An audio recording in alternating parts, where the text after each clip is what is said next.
It's Brian Preston, the money guy. Dill also has a question.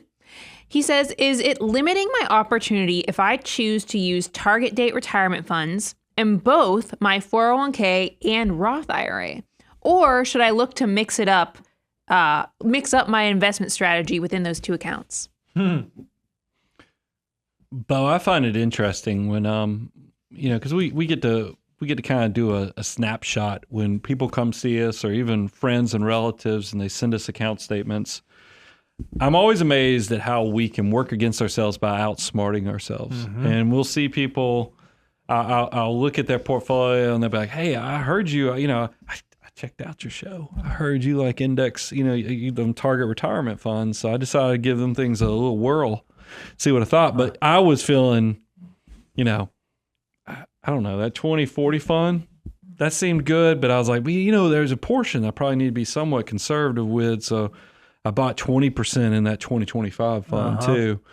And kind of own asset allocation. So I look at, I've seen up to 4 target retirement funds in one account. And I was like, what are we doing here? I mean, because that's what you have to recognize. And I think sometimes it's on us to make sure we educate that indexed target retirement funds, it's actually a basket of a bunch of funds. Mm-hmm. I mean, if you go to Morningstar.com, or if you're looking at Fidelity, you can just go to Fidelity Facts or whatever their website is, and you can actually look at the composition, see what funds that they're putting in those index target retirement funds.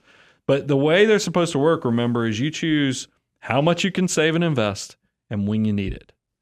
And then that's it. It's set it and forget it, because it's going to be very aggressive if you have decades before you need the money. But as you get closer to it, it's going to get very conservative for you, just through the glide path of the asset allocation adjusting over time. I mean, same thing's going on with my daughter's college account. We're in the middle of a bear market right now.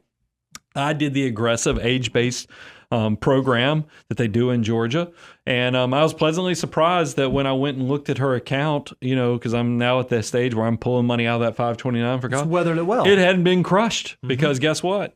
They know she's over 18, so they've invested it very conservative. So we got growth while she was young. Now we know we need the money, so we're very conservative.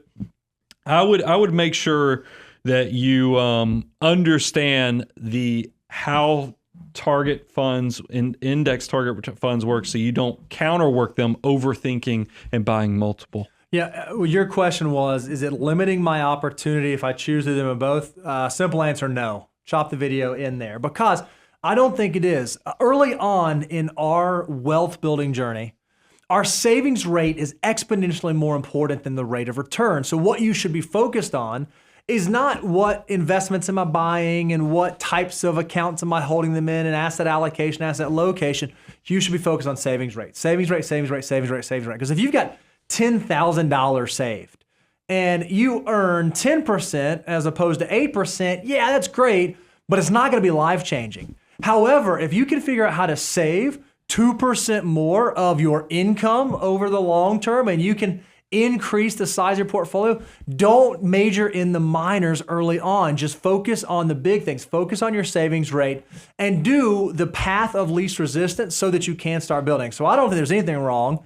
If you have a 401k and you're using a target retirement fund, you got a Roth and you're using a target retirement fund, and if you have an after-tax account, you're using a target retirement fund, that's a great vehicle to let you build until your portfolio does get to that critical mass to where a more sophisticated asset allocation with an emphasis on asset location begins to make sense. But until you get to that point, just focus on socking those dollars away, and you'll be thankful that you focused on the important part of that equation. And a cool thing to understand is, because when thinking about those, getting to critical mass, because I want you to keep it simple, when you get to critical mass, typically it's going to be in your tax deferred and your tax free first. Mm-hmm. Guess what? There's nothing wrong. It's very easy for you to liquidate and then diversify into that more complex strategy at a later point. The only account that kind of is a negative that you're using index target retirement funds is the after-tax account, because it's hard to do the tax loss harvesting and other things.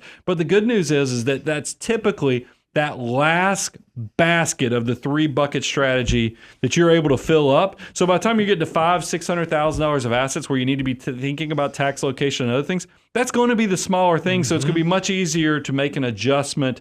There's a reason this financial order of operations was designed to help you maximize the tax policy as well as maximize what the potential can be for every dollar. Go get the free download, moneyguy.com/resources. If you want to have us walk you through the depths of how much you need to know, answer your questions, to really fine tune it so you don't have to watch every video to get it all figured out, go to learn.moneyguy.com. We have a great course that will also help you figure that part out.